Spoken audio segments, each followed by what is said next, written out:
I've been spending a lot of time on Facebook recently, and I just noticed that I've been making a big mistake throughout the last 10 years by not leveraging it to help me build enrollment in my childcare centers. And no, I don't mean by only using paid ads, because that is actually the one thing that I have done right throughout the years. I'm talking about the few other things that you can do on Facebook to establish yourself as an authority within childcare in your local community that could help you promote and advertise your business for free. My first tip might be obvious, but if you do not have a Facebook, create one. You should have a separate Facebook page for your personal life and your business life.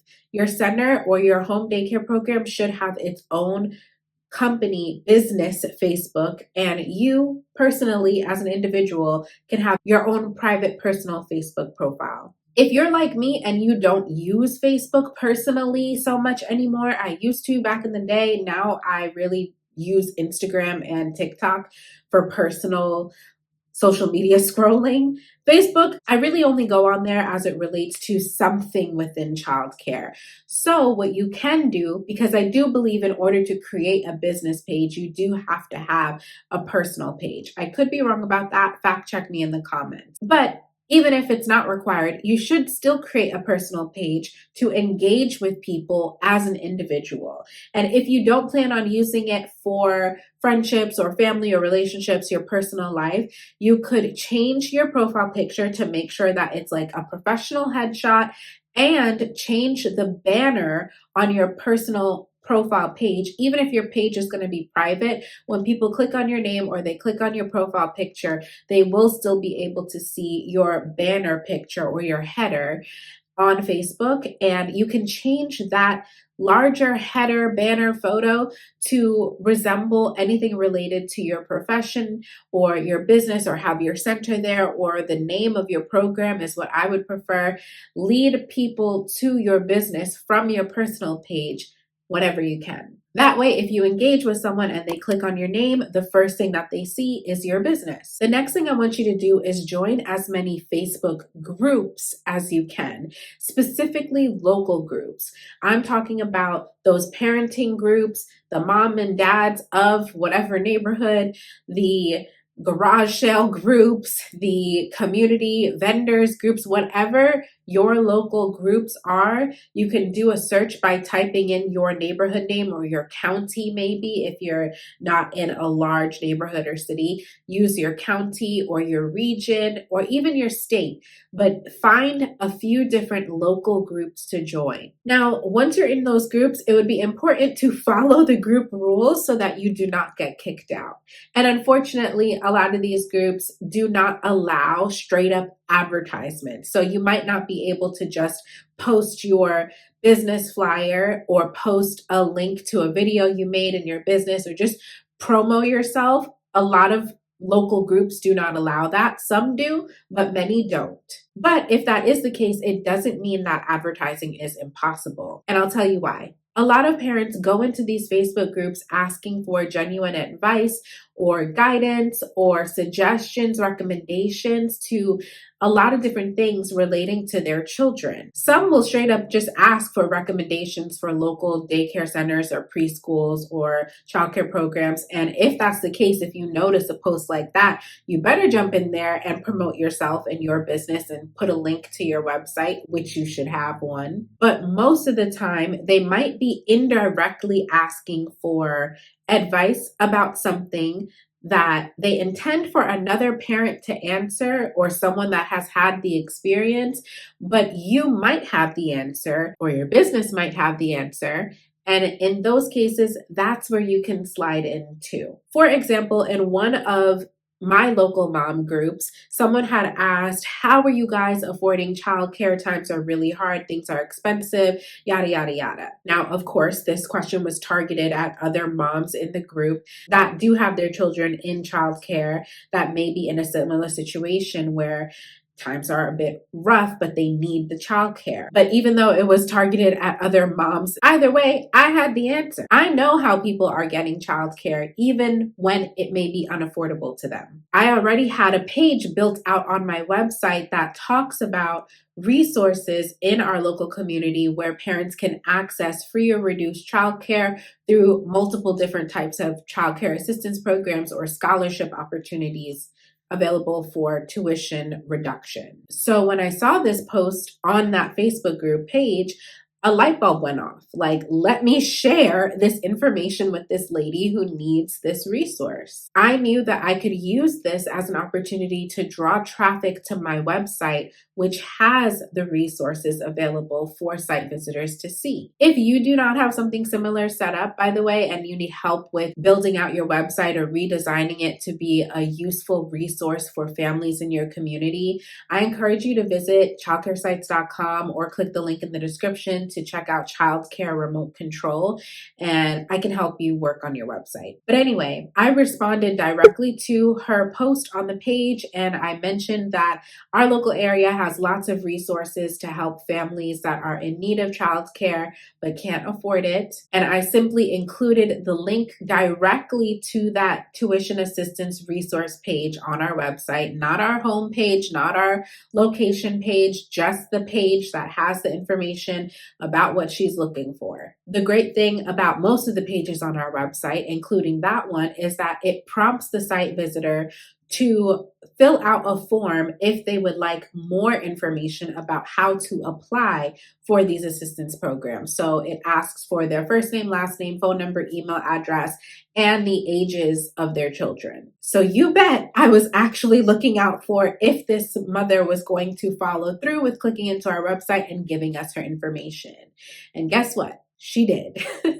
So there's a couple things to consider here. One, we genuinely help someone. Whether she enrolls with us now or not or never, we helped someone find resources that they could possibly use for childcare solutions. Two, we got her attention on our business and we got her contact information. You know how big I am about growing our email list. We have thousands of local families on our email list. So this means that whether she enrolls or not, if she continues to stay subscribed to our email list, then she will receive our email marketing campaigns. And we have her information to follow up with her in the future. And three, an even better thing is that anyone who saw her post in that Facebook group also likely saw my response and also likely saw the link to the resources, which is our website, and may have also clicked into that link and done the same thing. Maybe they didn't ask that question, or maybe they didn't feel comfortable to ask, or didn't even think about asking, but someone else asked and it sparked, oh, I need this too. And they can click into, so it just drew more and more traffic to our website. So they can find out if they qualify for childcare assistance, or they can browse around our website and learn more about our programs if they've never heard of us before. They just discovered us from that parent asking that question. So because of opportunities like this, I would encourage you to find at least one question in one Facebook group per day that you can answer. There's thousands of people posting in Facebook groups every day.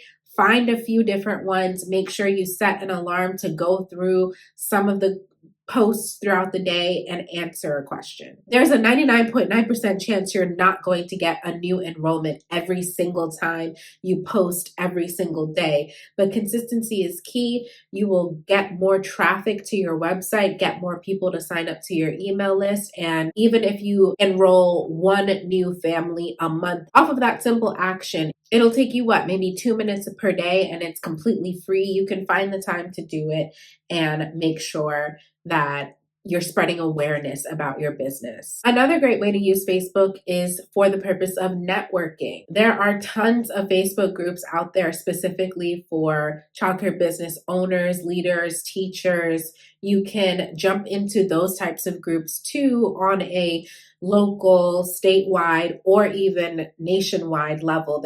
I'm in many different daycare owner teacher groups because I want to know what's going on. I want to be a part of the conversation. If you don't know where to start, you can join mine. I have a Facebook group called Childcare Clubhouse. I will leave it linked in the description below, or you could just open up Facebook, go to groups, and type in Childcare Clubhouse and request to join. And you should also join local groups as well. So my programs are in Long Island, New York. I'm in a Long Island group. I'm in a New York State group, 2 different New York State groups. I'm in a group that has hundreds of thousands of providers across the country, it seems.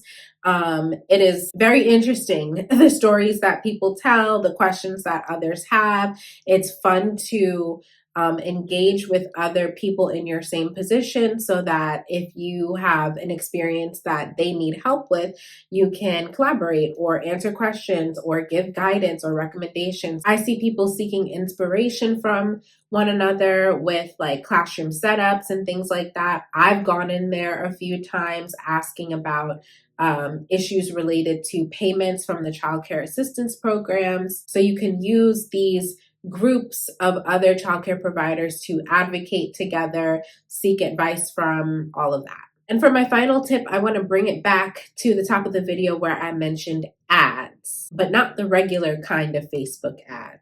Did you know that when running Facebook ads, you have the option of creating a custom audience to run targeted ad campaigns to? You can do this using your own email list. This is another reason why building your email list is so important. You can download your email list and then upload it to Facebook to run an ad campaign that only your defined audience will see. Now, you might be asking, well, why would I want to do that? Why is that important? If you've already got their email, then why would you care about advertising to them again? They already know about you. Well, maybe they need to be reminded. Maybe they toured 10 other daycares in the same week and haven't landed on a decision yet, but as they're doing their nightly scroll through Facebook, your ad will be the decision maker for them. Maybe they see something in that ad that they didn't think to ask about during the tour. Or maybe they didn't show up for their tour. Maybe they lost their confirmation email and can't remember the name of your program because they didn't come for the tour, forgot your number,